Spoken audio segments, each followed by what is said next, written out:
向前有一句穿搭口诀：穿衣要显贵，下身基础，上身就不基础。汽车圈也同理，座驾要出圈，价格基础，产品就不基础，定位基础，销量就不基础。就比如我身后的这辆比亚迪的元 UP， 之前月销量7、8千稳稳的，7月30日加推车型以后啊，更是连续登顶小型 SUV 的销量榜首。那周销量呢是超过了4500辆，9月份的销量甚至超过了3万辆。最近呀，总有人问主播买车怎么选，选择哪款好，预算7、8万有没有什么推荐？其实啊，你要是想买车呢，你就选择你想要的，细分市场里面销量最好的，因为销量呢代表这款车的综合水平很强。哎，说到这儿，今天咱们就来一个爆款解码，拆解3招，来聊一聊为什么这么多人选择比亚迪元 UP。先来看一下颜值，毕竟看人的第一印象就是外貌了。比亚迪元 UP 的整体造型，我觉得是挺美的，活泼时尚。那前脸的造型呢是比较经典的，但是两侧有空气动力学设计。侧面的背影盘是门把手，既实用又能够降低风阻。那它的尾部呢，也是层次感非常鲜明的，非常具有辨识度，我觉得是挺好看的。这一台车呀，开出去自驾游肯定能拍出美美的大片。哎，我突然发现我这身穿搭跟这台车的整体造型还蛮搭的哎，要不摄影师帮我拍2张美照哦。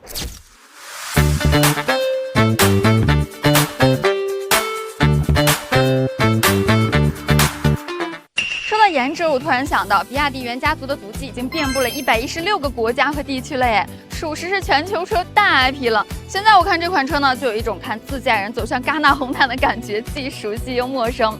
但是销量好呢，我觉得也是跟口碑挂钩的，说明它在国内外的口碑都很不错哎。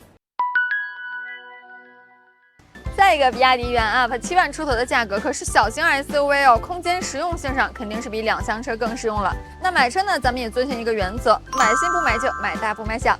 就拿日常的使用场景来说，周末约朋友露个营，2厢车放个帐篷就满了。你看比亚迪元 UP， 桌椅、帐篷、气垫床，通通都能装得下，厉害！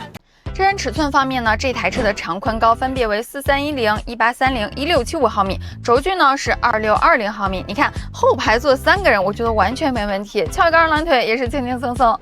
除了空间，我觉得安全也是大家买车比较关注的点之一。那比亚迪元 UP 呢，采用了 CTB 车身电池一体化技术，那高强度钢以及以上强度钢的占比高达80.2%。对比很多2厢车，不仅没有 CTB 技术的加持，连高强度钢的占比也是普遍偏低的。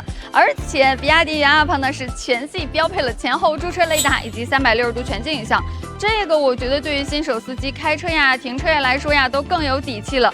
这个也是同价位里少有的配置哦。光静态品鉴没什么意思啊，不如咱们来测测续航，毕竟新能源车续航打5折的话，可就没什么意思了。我们从上海118广场到碧海金沙，中间途经嘉北郊野公园，全程一共120多公里，大部分都是高速路段。来看一下这个小车到底行不行。今天开的车呢是401公里的超越型，那目前的剩余续航里程是391公里，剩余电量97%。咱们把空调调到20度2档风，然后驾驶模式为舒适。接下来咱们就出发吧。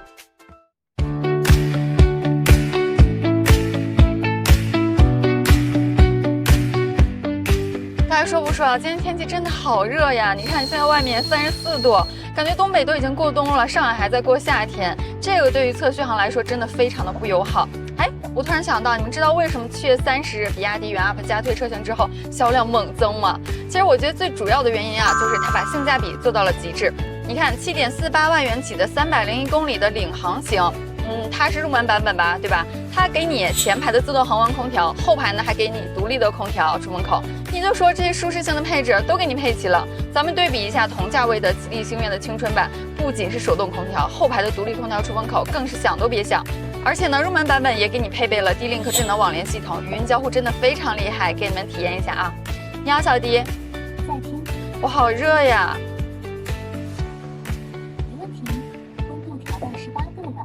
怎么样？是不是特别棒？非常的人性化，对吧？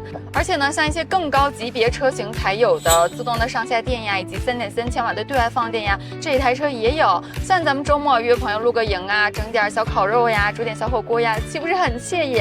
所以这台车给我的感觉呢，就是麻雀虽小，五脏俱全。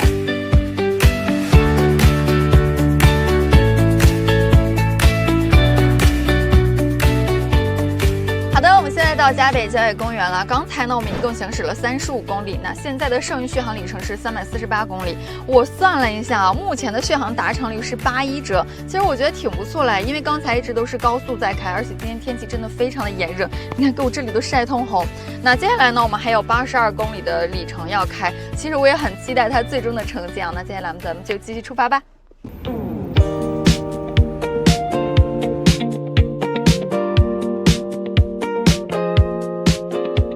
我觉得这台车开起来的感觉也是蛮好的，它车身非常小巧，你就会觉得它很好开。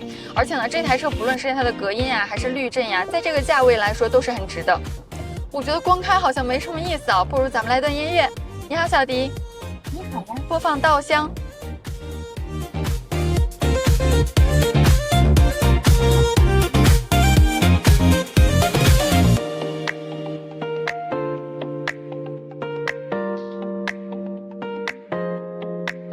好啦，朋友们，现在我们到达目的地了。那目前呢，我们一共行驶了129公里。那目前的剩余续航里程呢是239公里。我刚才算了一下啊，续航达成率目前是84折，真的很不错。因为我们前半段呢全程都是高速，后半段呢是有几公里的地面路况，所以说这个续航达成率会好一些。其实我觉得，如果咱们上下班开的话，那续航达成率9折以上是完全没有问题啊。你看，今天95%以上的路段都是高速，都能够得到如此优秀的成绩。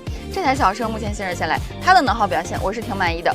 咱们不吹不黑啊，这台车充满电，开个3、4天那是完全没有问题。而且我算了一下，用车成本每公里才6分钱，这不比坐地铁强？而且下雨刨天的，你就说开着小车的幸福感，那是不是比骑电瓶车要强很多？我想让过火车。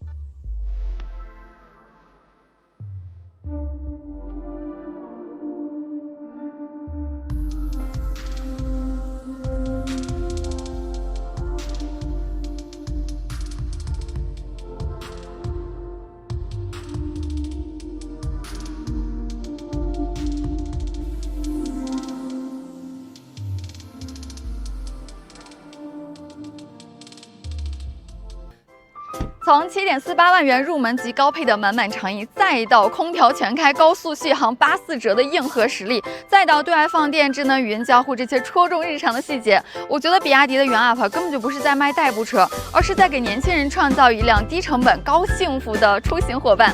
如果你正在选择人生中的第一辆车，或者是想为家里再增购一台车的话，比亚迪元 UP 确实是一个很好的选择。